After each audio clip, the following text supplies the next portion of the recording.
Welcome to Land Academy. This is the Cash Flow from Land show, where we show you how to buy unwanted vacant land and sell it for more on the internet. I'm Steve Butala. I'm Jill DeWit. We are your hosts. With over 15,000 completed transactions, we are the experts in this nichey land flipping business. We hold a drawing to win a free property every month. Enter to win by reviewing this show on iTunes and downloading our free ebook at landacademy.com. All right, let's get this show started. That's Jack Butala for Land Academy. Welcome to our Cash Flow from Land show. We show you how to buy property for half and resell it the very next day. Great information and instruction from Jack, that's me. And inspiration from Jill, that's me. Here's some funny stuff that happened to us recently. Do you know that we totally ditched our dinner reservation Saturday night because we were having so much fun with our people? No, what happened? I had dinner lined up and for us. I love that I don't know this. I know. We talked about it. We had a really impromptu get together with some of our Land Academy people, and it was so darn cool Saturday night that I didn't bother interrupt you saying dinner came and went, by the way, but it did. You were so funny. I'm like, I guess he forgot about eating, so that's all good.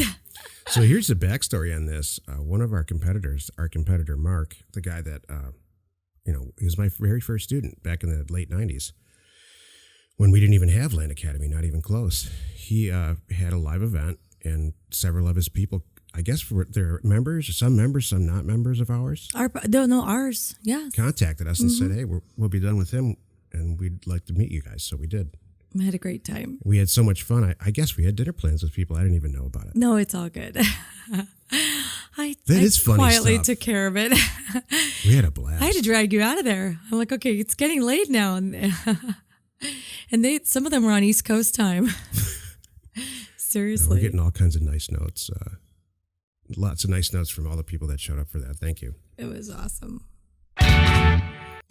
In this episode, Jill and I talk about, is Facebook dead or alive for land flipping?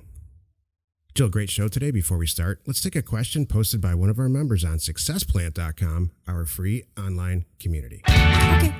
Jason P. wrote, I normally filter out big companies from my mailers because they almost never respond, but I left in BNSF Railroad on one parcel to see what would happen. To my surprise, they responded wanting to sell. Seems like a ton of red tape they want me to go through to proceed, so I was wondering if anyone else has had any experience buying from a railroad and if there's any pitfalls I need to look out for. Any feedback would be greatly appreciated. Okay, I love this question. I do too. Here's why I love it. Not just the question itself, but this. I remember when Jason signed up like 2 or 3 months ago, and he's clearly doing everything right. Mm-hmm. It implies he's one of those people that disappeared for a while, clearly because he was working on this, right? And then came back in his success plan, and now he's advanced to the next level or two levels above where he was, or 4 even, and now he's back in success plan asking questions. He's using all these tools exactly how they're intended to be used. I noticed too. He's not afraid to test some things, and I love that. Yeah.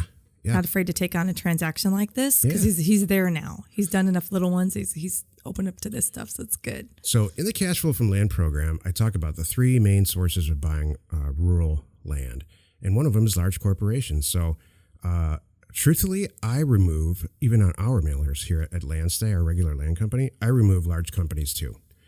But once in a while, some of the best acquisitions I've ever done have been because I made an error in the data scrubbing process of doing a mail merge and left some properties in that I typically wouldn't send letters or offers to.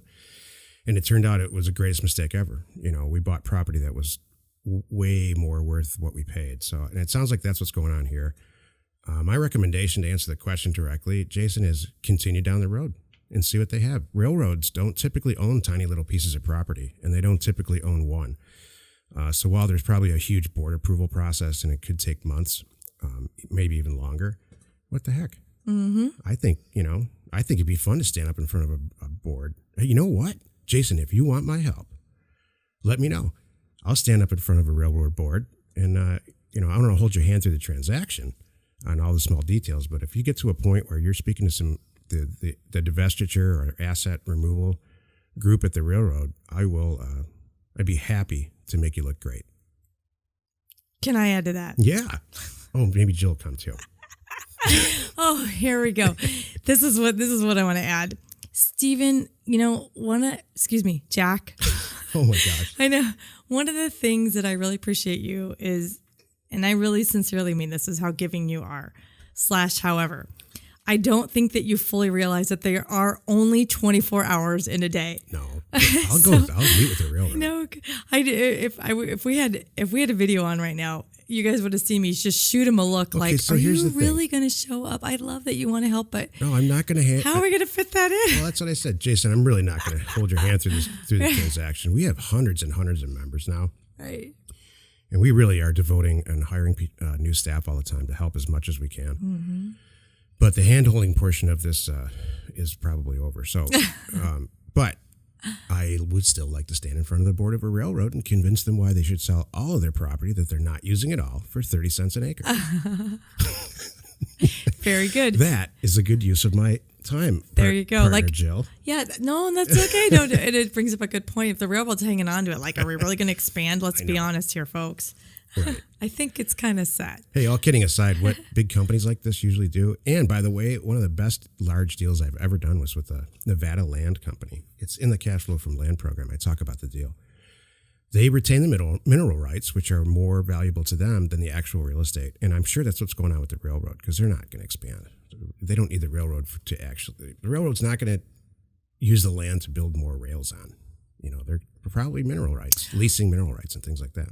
Can I share a little? I have a good little railroad tidbit to share. I actually bought property from people that had a railroad going through a corner of it, and because of that, years ago, when the railroad decided they were just going to they pretty much kind of took over the land from them. They didn't really stand a chance. Eminent domain. They paid them out. Yeah. So these people they were won, already they paid won out. Twice. They did win twice. So by the time I came along and wanted it, it was like a no-brainer. They're like, we already got paid. This is kind of gravy. So they were super thrilled to sell it as a great price to me. I remember that deal. Mm-hmm. It was a multiple unit deal. One of them was 40 acres. The railroad's still there. It's still running through it. And there are a lot of people love the fact that there's a railroad running right smack through the middle of their property. Why that is, I'm not sure. It wouldn't be high on my list, but remember we talk about the 4As all the time? Mm-hmm. It's just another attribute to separate that property from all the other property that might be out there. Since we didn't say where it is, you want me to give some numbers? Yeah, because some people it's in northern Arizona, and let's leave it at that. But yes, let's talk about the numbers. Because I know one person in New York who particularly likes to hear numbers. And likes to hear about land deals. Exactly. So this is for you, New York. It was just shy of 40 acres, and I got it for $1,500. And probably because they had it for so long, inherited it from their mom, and they already got paid out. There were two properties. There were two of them. I know. 2 for $3,000 or something. Oh, $1,500. So it was 2 for $3. That's right. Yep, 2 for $3, $1,500 each. So there you go. That was New York's way of saying, why don't you guys stop with the philosophical stuff? And give me some real meat. He's a gearhead. I'm going to post a poll. I am on Success Plan. Who likes the podcast when we're all touchy-feely? And who likes it when we talk about deals? I have another great place to ask that question. Yeah, where? Since it ties into our topic today. Mm-hmm. Facebook. Yeah, you can put polls on there. Thank you. That's a great, you know what? Is that my great segue? Oh, it's coming. Hold on. I'm writing this down. There's a lot of stuff coming. You are right. So excellent idea. Thank you. Hey, if you have a question or you want to be on the show, call 800-725-8816 and don't be boring. Today's topic is Facebook dead or alive for land flipping. And here's my overview on that, Jill, because I bet you know way more about this anyway. This is kind of going to be your show now. I think that Facebook is incredibly alive for land flipping. We have originally used it in the past for sales, mm-hmm. to sell property and notify, just as one of the many venues that you sell property, mm-hmm. all over the internet. So, but recently I've been exploring different places, and I really think that what I'm seeing is there's a lot of new people that are catching on to this in groups and whatnot, and it's a great place for information to learn. Mm-hmm. We don't have a Facebook group for a reason. We have successplan.com instead, mm-hmm. Which is a full-blown online community site for anybody to join. It's free right now. It's free. So that's how we chose it. We've chosen that for a bunch of reasons, but Facebook is a great way to get home from work, spend an hour on there, and learn a lot of stuff for free. Mm-hmm. Exactly. Well, what I use it for now is it's just a great way to advertise your business. And that's one of the things that we tell everybody. As you're getting started in this business, get your whole social media ball rolling, and that's one of them. Yeah, what it's I a way noticed, to drive traffic to your website or whatever. Yeah, exactly. What I noticed is you're kind of making a name for yourself in there. Mm-hmm. The more posts that you do, and the more questions that you ask for more seasoned people like Jill and I. Mm-hmm. You're really becoming just a more prevalent flipper, whether it's houses or apartment buildings or land. So I don't think anything can come bad of it. No. I also don't think you should spend 19 hours a day there. That's the pitfall. I was just waiting for you. When you said, come home and spend an hour, I think someone will get caught up in it and they spend way too much time because you can't get caught up in it. Right. It's easy to get caught up in it. Right. So you look up and, your whole family's gone to bed. Your dinner's sitting at the table cold and, you missed the whole evening. That can happen. That doesn't happen to you. No. It doesn't. Isn't that funny? I don't know. I do different Facebook times. Well, number one is because I own my own business. I'm allowed to surf during the day. Is that what's going on over there? Hey, I'm allowed to do that. You know what, Jill? It's all research. You are allowed to do that. I am allowed to do that. Since Jill and I, this is a great Jill point. Since Jill and I started working together years and years and years ago. So if you don't know this, I started the company in the 90s, and Jill came on around 6 years ago, ballpark. 6, 7. I looked back, yeah. and she's always been the lead salesperson, still is, for all our products, no matter what the company. You've hit your numbers. Whether you're on vacation, you've hit your numbers every single month. Thank you. Nice work. Thank you very much. You know how much pressure that takes off of somebody like me? I got to tell you. I mean, my hat's off to you. Thank you, Jill. Welcome. Well, heck, you just like we talk about our thing. You cue me up. It makes it easy. Yeah. You make it. It's fun. This would be no fun without you too. Oh, thank you. I agree. We've done shows, the touchy-feely type of shows, where it's like, who matters in your life that you want to share this with and do this with, and I think that's a lot of it. Why do you want to sit in a basement by yourself, Luke Smith, and do all this stuff? No, I pick on Luke because he's our star member right now. He pulled a bunch of savings money out, and he's doubling and tripling his money. He's doing exactly what we do, and I'm proud of him. Yeah. Even though he's doing it in his basement by himself. Well, my best thing is 6 months ago, I don't think this was even on his radar. Yeah, exactly. And he was very curious and very cautious, and I love that. I appreciate that. I swear those are some of our best folks in our group. Is the ones that were really cautious, really did their homework, methodical, making sure this is right, and they're very brainy, and then they follow the steps, and they are very successful. Most of our members too, and Luke is no exception, they come to us frustrated with other types of real estate investment, other types of REI. And so Luke's got a ton of rentals, and I'm not saying he's frustrated, but he's got a bunch of rentals in like Metro Detroit, which is maybe one of the toughest management markets. Mm-hmm. He's got a management company. Right. So he was trying to find a simpler way to do a deal, which is actually our next show about don't make this complicated. It's pretty easy. Good. So we've got house flippers and management people and landlords coming to us saying, man, this whole idea of buying a piece of land, never really looking at it, having somebody take some pictures, doubling your money really appeals to me. Mm-hmm. Hey, that's why we started Land Academy. Mm-hmm. that same feeling. I had that same feeling in 1999, and it never stopped. Exactly. Mm-hmm. This is the if-then segment of the show. If you do X, then Y will happen. If you buy property for half its worth, then you will double your money. Wait a minute. I'm confused. Can you say it again? Because I didn't quite get that. I complicate stuff all the time. And you're like, oh my God, when's he going to stop talking? This is not one of those times. If you buy property for half of what its value, then you will double your money. Wow. Well, so what's the key here? Why is this so hard then, Jill?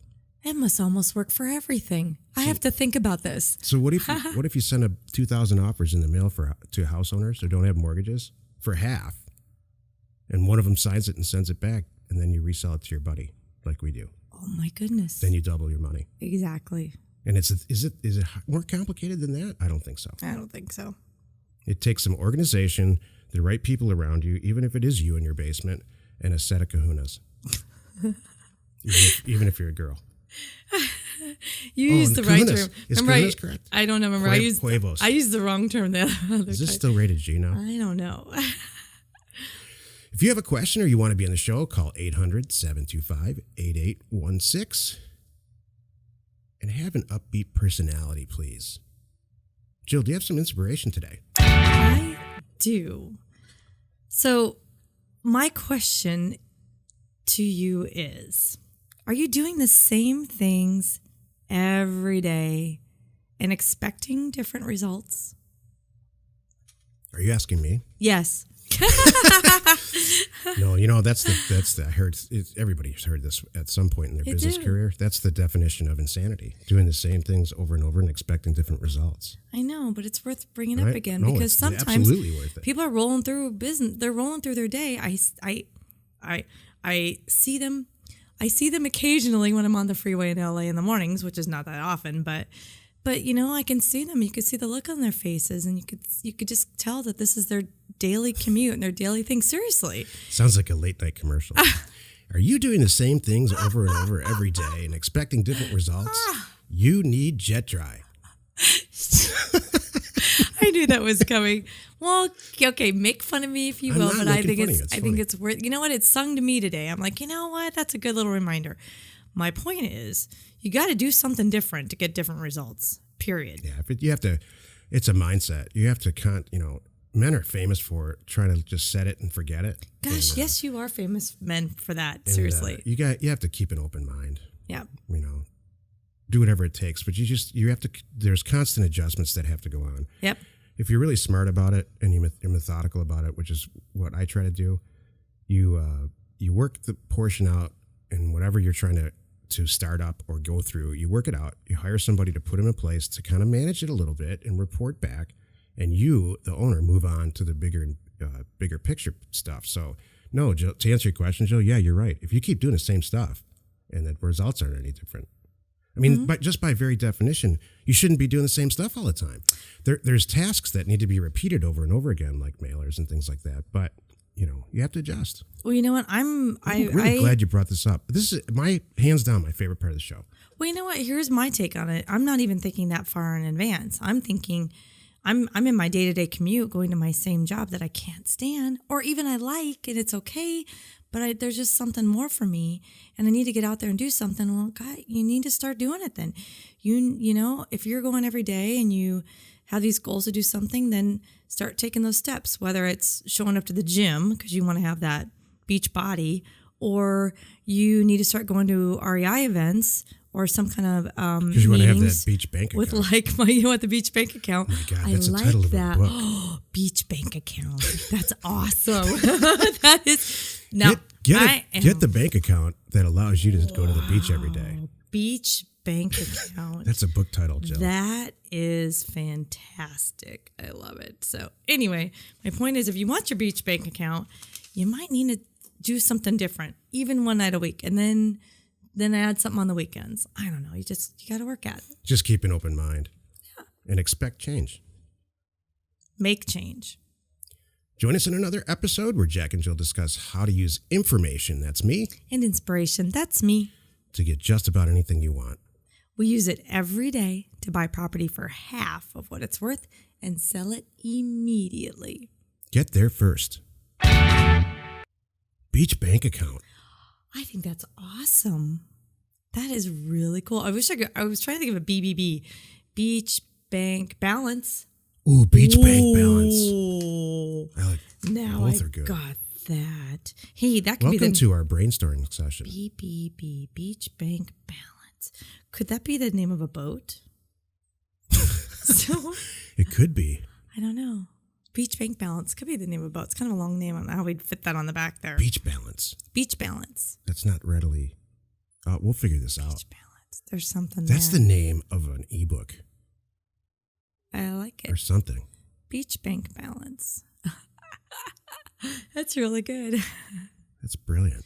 You came up with that. I know. That was good. You're in your Beachbody thing. Because everybody knows what a Beachbody is. I think, didn't somebody probably spend $72 million on marketing on that already? I think there is some And so we're going to spend DVDs. nothing, which is what I love. We'll spend nothing promoting a book called that. And everybody will know what it means because it's $72 million that someone else spent. Beachbody. That's the kind of way we roll bank here. account.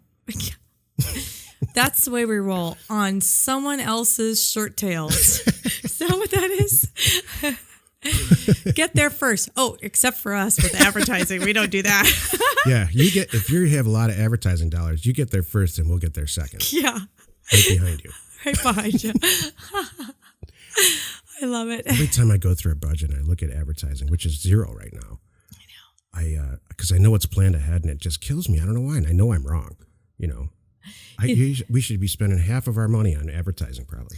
Well, I mean, we can truly, by accident, say this is all grown organically.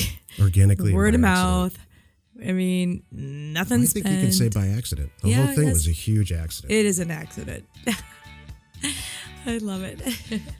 Let's go buy something for half today and resell it. Jack and Jill, information and inspiration. We hold a drawing to win a free property every month. Enter to win by reviewing this show on iTunes and downloading our free ebook at landacademy.com. If you want to get involved or you need more information about our profitable, nichey real estate operation, call 480-467-0359. You just might get Jill at the other end of the line. landacademy.com. You are not alone in your real estate ambition.